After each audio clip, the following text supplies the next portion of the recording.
नमस्कार दोस्तों, मैं सौरभ स्वागत करता हूं आपके अपने यूट्यूब चैनल परीक्षा नामा पर। परीक्षा नामा मतलब परीक्षा में पारदर्शिता।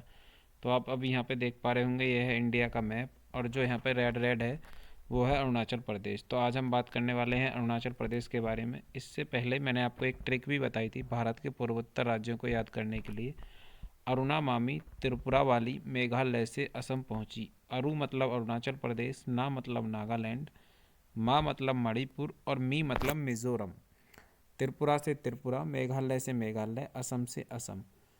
तो दोस्तों ये ट्रिक थी भारत के पूर्वोत्तर राज्यों को याद करने की। 1, 2, 3, 4, 5, 6 और 7, ये सातों के सातों राज्य इस तरीके से आप आसानी से याद कर सकते हैं। और ये नॉर्थ टू साउथ की तरफ लगे हुए हैं, ये चारों की चारों, जो आप आसानी से याद कर सकते हैं। अगर आपने पिछली वीडियो नहीं देखी है तो मैंने उसमें और अच्छी तरीके से बताया है, आप वहाँ पे जाकर देख सकते हैं। मैंने वहाँ पे अपना हाथ से इंडिया का मैप बना के समझाया हुआ है अच्छी तरह से, आप वो वीडियो देख सकते हैं। ये है अरुणाचल प्रदेश का मैप, आप देख पा रहे होंगे। इसके बाद बात करते हैं अरुणाचल प्रदेश के बारे में। अरुणाचल प्रदेश की राजधानी है ईटानगर। अरुणाचल प्रदेश केंद्र शासित प्रदेश बना 21 जनवरी 1972 को। उसके बाद पूर्ण राज्य बना ये 20 फरवरी 1987 को। और पूर्ण राज्य बनने के बाद जो इसके पहले गवर्नर बने वो थे भीष्म नारायण सिंह। उसके बाद जो पहले सीएम बने वो थे प्रेम खांडू। इसके बाद कुल जिलों की जो संख्या है वो है 25। और अगर हम विधानसभा की बात करें तो ये हैं यहाँ पे 60 सीट। अगर हम राज्यसभा की बात करें तो वो है 1, और लोकसभा की बात करें तो यहाँ पे हैं 2। उसके बाद अगर हम हाई कोर्ट की बात करें तो गुवाहाटी हाई कोर्ट की ही एक बेंच है, ईटानगर बेंच, जो यहाँ पर बैठती है। उसके बाद अगर हम यहाँ पे वर्तमान सीएम की बात करें तो वो हैं पेमा खांडू। दोस्तों पहले जो सीएम थे वो थे प्रेम खांडू, और जो वर्तमान में सीएम है वो हैं पेमा खांडू। कौन? पेमा खांडू। इसमें एक आ और है, पेमा खांडू। उसके बाद अगर हम वर्तमान गवर्नर की बात करें तो वो हैं बीडी मिश्रा। अगर यहाँ पे भाषा की बात करें तो वो है इंग्लिश। और राजकीय पशु की बात करें वो है मिथुन। और राजकीय पक्षी की बात करें वो है हॉर्नबिल, ग्रेट हॉर्नबिल। अगर हम राजकीय फूल की बात करें तो वो है फॉक्सटेल ऑर्किड। उसके बाद अगर हम राज्य वृक्ष की बात करें तो वो है होलैंग। मैंने इनकी यहाँ पे चारों की इमेज भी लगाई हुई है, आप देख सकते हैं। ये राजकीय पशु, राजकीय पक्षी, राजकीय फूल और राजकीय वृक्ष, ये आप चारों की चारों यहाँ पे देख पा रहे होंगे अच्छी तरह से। और इसकी पीडीएफ आपको टेलीग्राम पर मिल जाएगी, परीक्षा नामा के नाम से। आप टेलीग्राम चैनल ज्वाइन कर लें, वहाँ पे आपको इसकी पूरी की पूरी पीडीएफ मिल जाएगी। उसके बाद बात करते हैं हम अरुणाचल प्रदेश के बारे में। और तो अरुणाचल प्रदेश भारत के सुदूर पूर्वोत्तर में एक राज्य है। सुदूर पूर्वोत्तर मतलब भारत का जो सबसे पूर्वी हिस्सा है उसका अंतिम छोर कहाँ है? अरुणाचल प्रदेश। यह दक्षिण में असम और नागालैंड राज्यों से सीमा बनाता है, लेकिन जो पूरब साइड में वो बर्मा यानी कि म्यांमार, पश्चिम में भूटान और उत्तर में दक्षिण के साथ अंतर्राष्ट्रीय सीमाएं बनाता है। ये आपको ध्यान रखनी है, अंतर्राष्ट्रीय सीमाएं बनाता है। उसके बाद यह राज्य पड़ोसी देशों से कुल 1630 किलोमीटर की अंतर्राष्ट्रीय सीमाएं बनाता है, जिसमें चीन के साथ 1030, भूटान के साथ 110 और म्यांमार के साथ 440 किलोमीटर की सीमा साझा करता है। और ये बात आपको अच्छी तरह पता होनी चाहिए, पेपर में पूछी जाती है कि मैक मोहन लाइन भारत और चीन की अंतर्राष्ट्रीय सीमाओं को परिभाषित करती हैं या डिफाइन करती हैं। उसके बाद भारत की सूर्योदय की भूमि, भारत की सूर्योदय की भूमि अरुणाचल प्रदेश को कहा जाता है ऑर्किड स्टेट ऑफ इंडिया, तथा वनस्पति वैज्ञानिकों का स्वर्ग भी इसे कहा जाता है। ये इसके एक प्रकार से अन्य नाम है। पूर्वोत्तर राज्यों में सबसे बड़ा राज्य, पूर्वोत्तर राज्यों में सबसे बड़ा राज्य और भारत में सबसे कम जनसंख्या घनत्व वाला राज्य। ये दोनों बहुत ही ज़्यादा महत्वपूर्ण क्वेश्चन है कि पूर्वोत्तर राज्यों में सबसे बड़ा राज्य कौन सा है क्षेत्रफल की दृष्टि से, तो वो है अरुणाचल प्रदेश। और सबसे कम जनसंख्या वाला घनत्व वाला राज्य कौन सा है, तो वो है अरुणाचल प्रदेश, 17 व्यक्ति पर किलोमीटर स्क्वायर। उसके बाद अगर हम इसके क्षेत्रफल की बात करें तो वो है 83,743 किलोमीटर स्क्वायर, जो यूरोप की एक कंट्री है ऑस्ट्रिया, जिसकी कैपिटल है वेना, उसके लगभग बराबर है।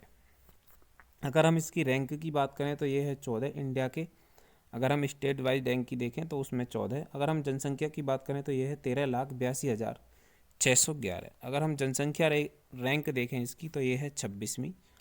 और अगर हम इसकी साक्षरता दर देखें तो ये है लगभग 67%, यानी कि 66.95%। अगर हम इसका सेक्स रेशियो देखें तो 938 फीमेल 1000 मेल पर।